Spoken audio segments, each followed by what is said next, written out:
það sem að við langar að tala í dag er bluesform og skoða blues í D og svo loks spila lag sem er í blues í D. Mjög þekkt svona gítarlag og í venjulegum blues þá eru 12 taktar og við reynum bara 3 hljómar og ef við hugsum eins og við erum að skoða það sem er í D, skoðum það sem svo kallað fyrsta sæti og þá miðast það við dúrin sem að við erum að tala um D-dúr og þá erum við að spila þar fyrsta sæti, það er D og við erum þar í 4 takta og loks förum við í 4. sæti sem er þá G í þessu tilfelli og erum þar í 2 takta og svo förum við aftur upp í D og í 2 takta og svo kemur svo kallað turnaround, þá erum við að svona snúa okkur við og förum aftur í rauninni smá ferðalag aftur til baka heim og þá förum við í 5. sæti, 5. tónninn í D-dúr tónstiganum, það er þá A. 1 taktur af því og aftur 4. sæti, 1 taktur af því og svo 1 taktur af D aftur. Þá erum við búin með allar hringin. Það sem ég langaði að tala um núna, þetta lag sem að langaði að tala um, það er með hljómsveit sem að heitir Led Zeppelin og kom hérna vel til lands og var á hápunkti fræða sinnar og mér langar að skoða lag með þeim sem að heitir Moby Dick og það er í D og það sem er eitt sérstakt við þetta lag er það að gítarinn er stiltur aðeins öðruvísi. Þannig að við tökum E-strengin hérna og förum með hann niður í D.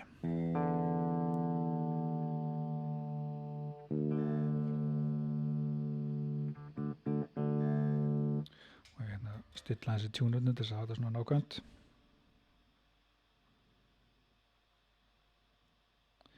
Svona knæðin. Og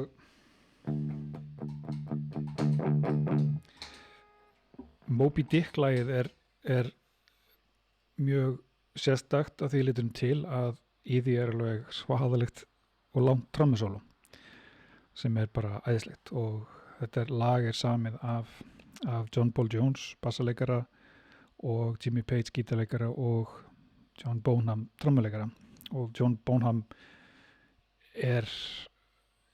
hann er veit ég hvað að segja, hann er mjög sérstakt sound og sérstakt feel og var náttúrulega algjör brautryðjandi í trommuleik og algjör trommuhetja.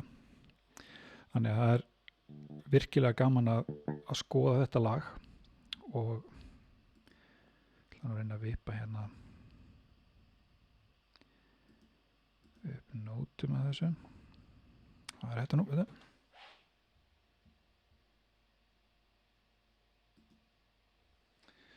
Svona ætla þetta virki.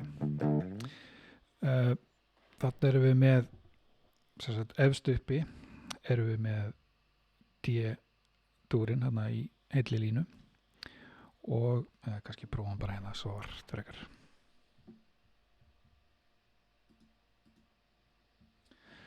Svona við færum hérna þess. Þarna erum við með D-ið í efstu línunni og spilum það í 4 takta. Næsta línan þá fyrir við G hérna í 2 takta og svo D aftur og svo kemur þetta turnaround þar sem við erum í A, G og D. Svo svona svolítið bil þarna niður á takt 13 og þar fram af því að það breytist í rauninni aðeins lagið þar leiðandi, við erum að spila stefið einu sinni og svo kemur stopp og í upptökunni þá koma svona einhver gítarfill. Ég ætla að einbeita mér bara að rytmapartinum og það er mjög gott að setjast aðeins inn í það og skoða hvernig hann er. Og svo kemur aftur einn taktur af D og svo stopp á einum og G-ið það sama, einn taktur og það sem að stendur, það sem er ekki hljómur við, þar er henni stopp og þannig endar lagið líka. Ef ég skoða þess gítarpartin sem slíkan og kíkjum aðeins á hann,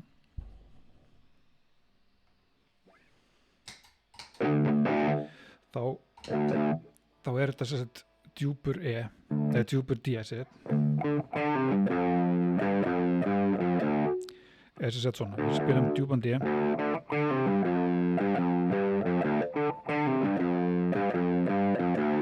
er stefið og svo skiptum við yfir í G-ið, þá erum við að taka G hérna þegar við erum að lækka strengið niður 2 tóna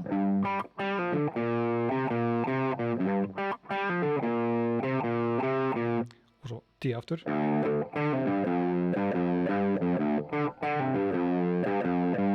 svo kemur A-ið og spila bara opin A og svo kemur G-takturinn og svo byrjum við aftur.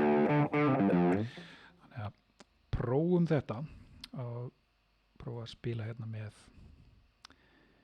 laginu. Vonandi virkar þetta allt saman. Kemur ljós.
Smá klúrarnir aldina. Gaman að því. Já, og ég ætla aðeins að vinna í því að útbúa svæði á heimasíðunni gitarskólinn.is þar sem að vera að sækja nótur af þessu og fleiru sem við erum búin að fara yfir og þetta er á to-do listanum, það er bara svolítið langur þessa dagana og já, mér langar að þess að renna í þetta lag og útskýra hvernig það er byggt upp og renna yfir þetta stef.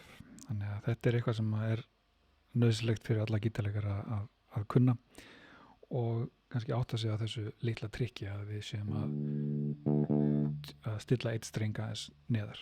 Þannig að þetta er nú bara stutt í dag og förum hérna yfir þetta. Ég þakka fyrir áheyrnin og áhorfið í dag og all skilabúðin, hvatninguna og alltaf. Takk hérlega fyrir og sjáumst á morgun klukkan 8. Bye bye.